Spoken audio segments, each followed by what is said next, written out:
नमस्कार। आइए आज हम regional planning and development start करते हैं। तो प्रादेशिक नियोजन और विकास, ठीक है। तो हम सबसे पहले आज हम थ्योरी को समझने की कोशिश करेंगे, इसमें कौन कौन सी थ्योरी दी गई हैं। तो इसमें सबसे पहले इस मतलब रीजनल प्लानिंग को डेवलपमेंट कॉन्सेप्ट अगर कह सकते हैं कि थ्योरीज में दिया गया, तो एक बैलेंस ग्रोथ स्ट्रेटजी थी और दूसरी थी अनबैलेंस ग्रोथ स्टडी।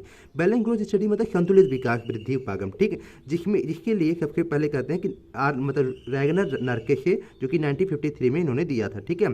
फिर लेविस ने दिया था 1955 में। फिर इसी का कहते हैं क्रिटिसिज्म करके अनबैलेंस ग्रोथ है, जो कि एओ हिचमैन ने कहते हैं पहली बार रैगनर की क्रिटिसिज्म किया था, ठीक। तो इसके बाद अनबैलेंस थ्योरी आती है। नरकशे ने ही मतलब नरकशे ने ही गरीबी का सूचक दिया था, मतलब गरीब गरीब हैं क्योंकि वो गरीब हैं, ठीक है। बाद में इनकी बैलेंस थ्योरी फेल हो गई थी। अब क्यों फेल हो गई थी हम समझते हैं, क्योंकि अनबैलेंस थ्योरी आई थी जो कि क्रिटिसिज्म की थी, इसलिए फेल हो गई।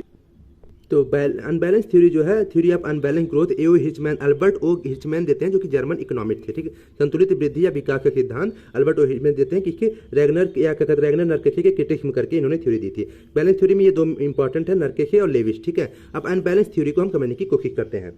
अनबैलेंस थ्योरी समझने के पहले हम मतलब संतुलित विकास समझने के पहले हम संतुलित विकास मतलब बैलेंस थ्योरी जो थी वो उसको समझते हैं। तो बैलेंस थ्योरी क्या करती थी? बैलेंस ग्रोथ थ्योरी ये बताती थी कि मान लीजिए कई सेक्टर है ABCD, मान लीजिए कि आपके पूरे भारत को लीजिए, उसमें कई राज्य आते हैं ना, तो सभी राज्य में एक साथ निवेश करना, ठीक है। जैसे 1 लाख रुपए है तो सब में 10-10 हज़ार करके 10 है तो 10-10 हज़ार सभी साथ एक साथ निवेश करना, वो बैलेंस थ्योरी कहती है, मतलब एक साथ बैलेंस। तो संतुलित विकास का मतलब होता है कि सारे सेक्टर ABCD दिख रहा है ना, सभी सेक्टर में सभी क्षेत्रों में एक साथ इन्वेस्टमेंट करके अर्थव्यवस्था मतलब इकोनॉमी को आगे ले जाना ही संतुलित विकास होता है, ठीक। लेकिन इसके विपरीत जो अनबैलेंस ग्रोथ थी अल्बर्ट होलमैन, तो इसके विपरीत जब हम बात करते हैं असंतुलित विकास या वृद्धि, जिसका प्रतिपादन प्रोफेसर हर्कमैन ने किया था, इन्होंने बताया कि जो आपका अनबैलेंस ग्रोथ है, इसमें सभी क्षेत्रों में एक साथ विकास नहीं किया जाता, बल्कि हम फ्यू सेक्टर में, पहले बैलेंस में क्या था, सभी क्षेत्रों में एक साथ निवेश करने की बात करती थी, लेकिन यहाँ अनबैलेंस में जब बात आती है तो उन्होंने कहा कि फ्यू सेक्टर में मतलब कि अर्थव्यवस्था के कुछ क्षेत्रों या प्रमुख क्षेत्रों में ही हम इन्वेस्टमेंट करते हैं और करके हम विकास करते हैं। अर्थात कहने का अर्थ हुआ कि अनबैलेंस ग्रोथ में हम कुछ क्षेत्रों फ्यू सेक्टर में एक बड़ा धक्का देते हैं, एक बड़ा भारी निवेश करते हैं, भारी इन्वेस्टमेंट, बहुत ज्यादा इन्वेस्टमेंट करते हैं, और जो है अर्थव्यवस्था के जो अनबैलेंस रहती है उसकी स्थिति से हम धीरे धीरे विकास के मार्ग पर जा सकते हैं, ठीक। तो ये सिद्धांत अल्पविकसित देखो अनडेवलप्ड कंट्री की या फिर ऐसे देखे जिनके पास पूंजी की कमी है, मतलब कैपिटल की कमी है, उनके लिए है, क्योंकि उनके पास पैसा कम है तो एक ही जगह वो इन्वेस्टमेंट करेंगे ना, हर जगह तो लगा नहीं सकते, क्योंकि यहाँ पे हमें पूंजी के बड़ा धक्का देना होता है, देने के लिए एक ही जगह हम इन्वेस्टमेंट करेंगे ताकि अर्थव्यवस्था को विकास करें। इसकी 3 प्रमुख बातें हैं कि जो अल्पविकसित देखो अंडर डेवलप्ड कंट्री होते हैं उनके पास कैपिटल एवं अन्य रिसोर्सेज मतलब अदर रिसोर्सेज का अभाव होता है, कमी होती है, लैक होता है, ये पहली बात हुई। दूसरी बात ये होती थी कि अतः जो आपका प्राइम मतलब कि मेजर रीजन होते हैं, क्या कहते हैं कि फ्यू सेक्टर होते हैं जहाँ पे हम इन्वेस्टमेंट करेंगे, वहाँ पे हम इन्वेस्टमेंट कर सकते हैं, ठीक है। जिससे क्या होता है कि हमारे जो अनबैलेंस होता है संतुलित विकास की वृद्धि से हम संतुलित वृद्धि की ओर चलने लगते हैं। ये हुर्शमैन ने जानबूझ कर कहते हैं कि डेलिब्रेट द अनबैलेंस विकास की नीति की वकालत की थी इन्होंने। उनका कहना था कि असंतुलन यानी एक क्षेत्र के मतलब एक विशेष सेक्टर में जब हम भारी निवेश करते हैं, बहुत ज्यादा पैसा डालते हैं, इन्वेस्टमेंट करते हैं, तो इसको प्रोत्साहित करते हुए धीरे धीरे जब वो एक क्षेत्र सेक्टर डेवलप हो जाएगा तो दूसरे सेक्टर में अपने आप संतुलन की स्थिति उत्पन्न कर देगा। कम समझिए कि दिल्ली में जब बहुत ज्यादा लोग इकट्ठा होने लगे तो दिल्ली जो है NCR बन गया, तो बाहर की तरफ जाने लगा। तो हर्कमैन कहते थे कि एक सेक्टर में निवेश कर दीजिए, मतलब दिल्ली में खूब ज्यादा निवेश कर देंगे तो धीरे धीरे ये सेक्टर सभी सेक्टर अदर सेक्टर मतलब NCR को कवर कर लिया, ठीक है, अपने साथ विकास करने लगता है।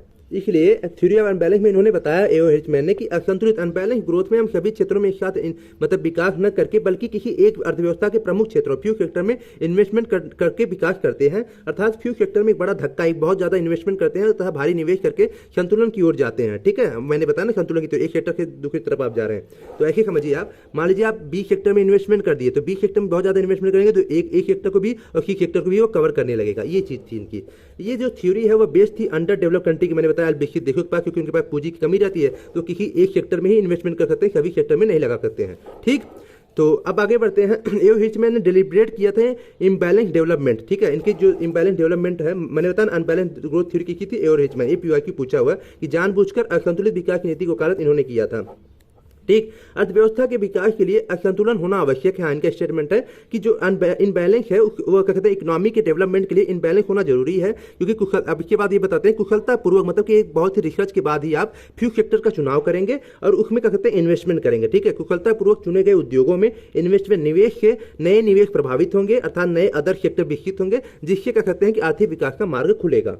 इसमें मुख्य पॉइंट कुछ और डालते हैं। देखिए ट्रिकलिंग डाउन एंड पोलराइजेशन की बात करें, पोलराइजेशन नहीं, पेटे पूछ सकता है ट्रिकलिंग डाउन और पोलराइजेशन किसके मॉडल में है, तो अनबैलेंस ग्रोथ थ्योरी एओ रिचमैन के मॉडल में आपका ट्रिकलिंग डाउन और पोलराइजेशन होता है। पोलराइजेशन मतलब ध्रुवीकरण, मतलब एक जगह आकर इकट्ठा होना, एक जगह पे पोलराइज हो जाना। जैसे दिल्ली में बहुत स्किल लेवल लोग आ गए, आसपास लोग वहाँ इकट्ठा होने लगे। जब पोलराइजेशन होता है तो फिर ट्रिकलिंग डाउन, वहाँ के केंद्र के बाहर की तरफ जाते हैं, तो केंद्र के बाहर की ओर विकास होता है। देखिए समझिए दिल्ली है तो केंद्र के बाहर की तरफ लोग एनसीआर होने लगा, तो दिल्ली से एनसीआर की तरफ विकास होने लगा। दूसरी बात ये भी रखते हैं कि बैकवर्ड लिंकेज और फॉरवर्ड लिंकेज की भी बात इसमें अपने रखते हैं थ्योरी में। ये कहते हैं कि मान लीजिए बैकवर्ड लिंकेज इसे समझिए, मान लीजिए कोई कार की कंपनी है जहाँ पे कार बनता है, ठीक है, कार की कंपनी है जहाँ पे मोटर कार बनते हैं। अब ये कार का जो अलग अलग पार्ट्स होते हैं वो कई कारखानों से आएंगे। मान लीजिए कोई पहिया बनाता है, कोई आयरन स्टील बनाता है, कोई अदर चीज बनाता है जो कि कार को दिया जाता है। तो ये बैकवर्ड लिंकेज है जो कि यहाँ से आएगा और कार को पहिया लेकर जाएगा, ये यहाँ से लेके यहाँ से। तो कई कारखाने आके यहाँ पे कहते हैं कि एक प्लांट बना हुआ है जहाँ पे बन रहा है, ठीक, कार हमारा बन रहा है। अब यहाँ जब कार का फॉर्मेशन हो जाता है तो ये कंज्यूमर के पास लिया जाता है, तो कंज्यूमर के पास देने के लिए फॉरवर्ड लिंकेज होता है। कई कई शोरूम, मतलब कार के शोरूम बड़े बड़े खोले जाते हैं। जब कार बन के निर्मित हो जाता है तो कई कई शोरूम होते हैं, तो वहाँ पे कंज्यूमर आके लेता है। इसे फॉरवर्ड लिंकेज मतलब कि कार को कंज्यूमर तक पहुंचाने के लिए हम फॉरवर्ड लिंकेज कहेंगे, और कार के जो पार्ट्स आते हैं वो क्या कहते हैं बैकवर्ड लिंकेज के तहत रखे जाएंगे। तो ये आपकी अनबैलेंस ग्रोथ थ्योरी इनकी थी। अनबैलेंस ग्रोथ थ्योरी में कई थ्योरी आती है, बैलेंस में ये दो थी। तो अनबैलेंस ग्रोथ थ्योरी में अब आगे बढ़ते हैं हम कम्युनिटिव काजेशन थ्योरी, जो कि गुनार मिडाल की थी, 1956 में आई थी। ये स्वीडिश इकोनॉमिस्ट थे, ठीक है।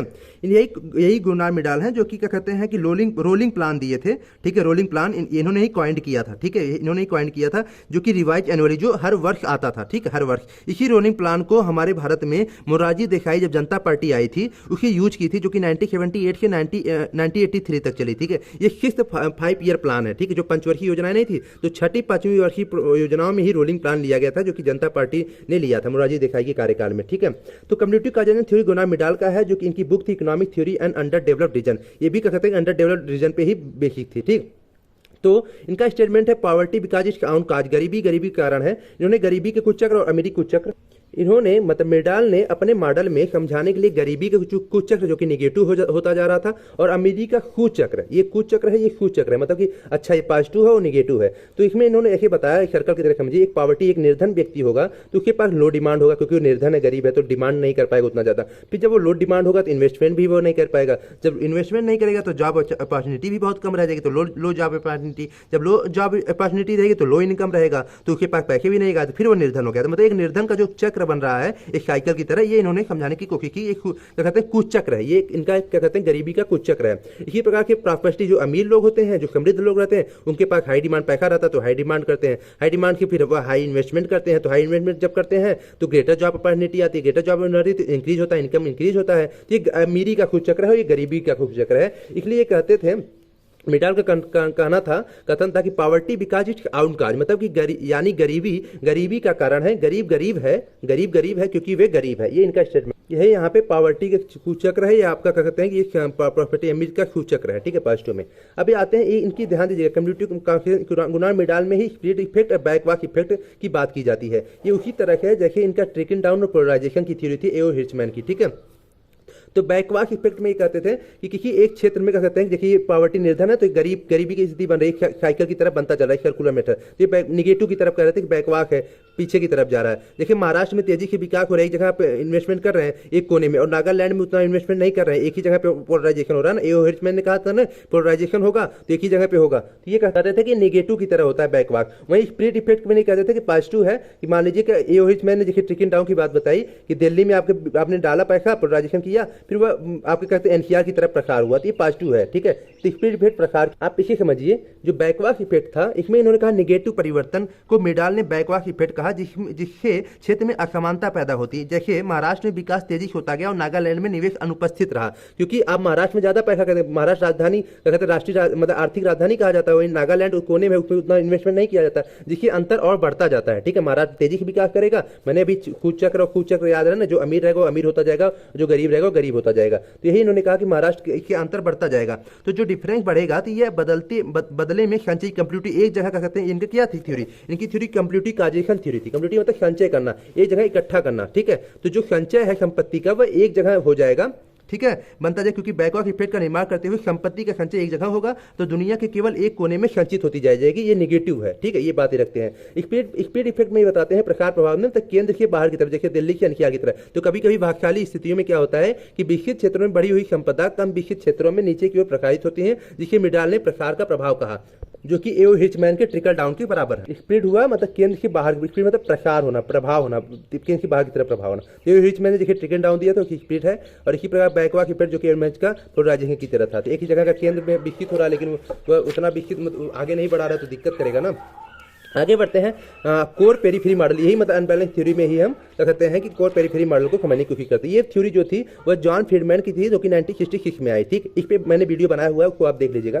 तो based on the internal region Venezuela and coastal region, इसका मतलब कि ग्रुप उसमें होगा, आपको प्लेलिस्ट में मिलेगा रीजनल प्लानिंग डेवलपमेंट में। तो ये जो थ्योरी थी वो बेस्ड थी वेनेजुला के कोस्टल रीजन, वेनेजुला में और कोस्टल रीजन भी बन सकता है क्वेश्चन। आगे बढ़ते हैं, इन्होंने 4 स्टेजेस दिया डेवलपमेंट के। ठीक है, तो जिसमें फर्स्ट स्टेज में इन्होंने कहा प्री इंडस्ट्रियल रीजन, मतलब एग्रीकल्चर रीजन, जो पहले बहुत ही आदिम कहानी नहीं थी, आदिम स्थिति थी, प्राइमरी सेक्टर था, प्राइमरी सेक्टर पे सोसाइटी रहती थी। बिफोर इंडस्ट्रियलाइजेशन मतलब कि इंडस्ट्रियलाइजेशन के पहले की स्थिति रहती थी। ठीक है, तो प्री इंडस्ट्रियल, तो इसमें क्या था कि सभी क्षेत्र में एक समानता रहती थी। ठीक है, सभी का विकास एक साथ होता था, जैसे इसका सबका एक साथ विकास होता था, कोई डिफरेंस नहीं होता था। लेकिन सेकंड स्टेज में क्या हुआ, जैसे ट्रांजिशनल स्टेज इन्होंने बताया कि development of the core area and periphery. अब इसी पांचों में से क्या कहते हैं, एक एरिया के समझिए कि डेवलप्ड हो गया, मतलब कि आपका 5-6 गांव था जिसमें से एक टाउन हो गया, कस्बा हो गया, जो कि डेवलप्ड हो गया। ठीक है, कोर एरिया जिसे कहा, और किनारे किनारे पेरीफेरी हो गया। ठीक है, अब इस कोर एरिया के कह सकते हैं यहाँ पे लोग आने लगे और जाने लगे। ठीक है, अपना मतलब कि शुरू हो गया आपका लेन देन। ठीक, ये सेकंड स्टेज हुआ।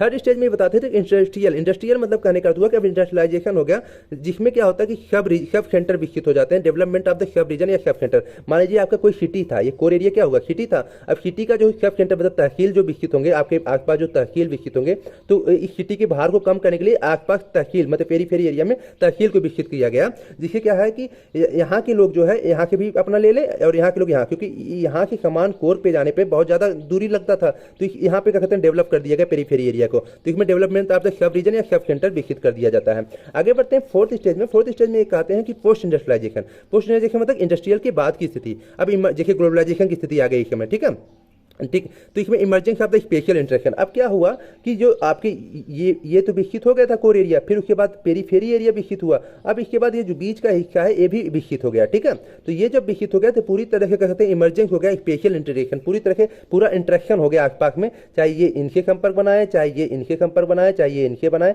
तो सबका अपना ग्लोबलाइजेशन समझिए पूरे वर्ल्ड में क्या कहते हैं पूरी तरह से संपर्क बन गया अच्छा खासा। तो यही इनकी स्थिति है कि पहले खत्म स्थिति थी, मतलब कि कहते हैं बहुत पुरानी बात थी जो कि सभी में डेवलप होता था। फिर उसमें एक कोर निकला, कोर जो है वह प्रभावित किया पेरीफेरी को, तो पेरीफेरी के लोग को मतलब कोर पे ज्यादा लोड होने लगा, लोग यहाँ पे आने लगे ना, तो कोर पे ज्यादा लोड होना, इसी लोड को कम करने के लिए पेरीफेरी में कहते हैं सब सेंटर विकसित हुआ, सब रीजन या सब सेंटर।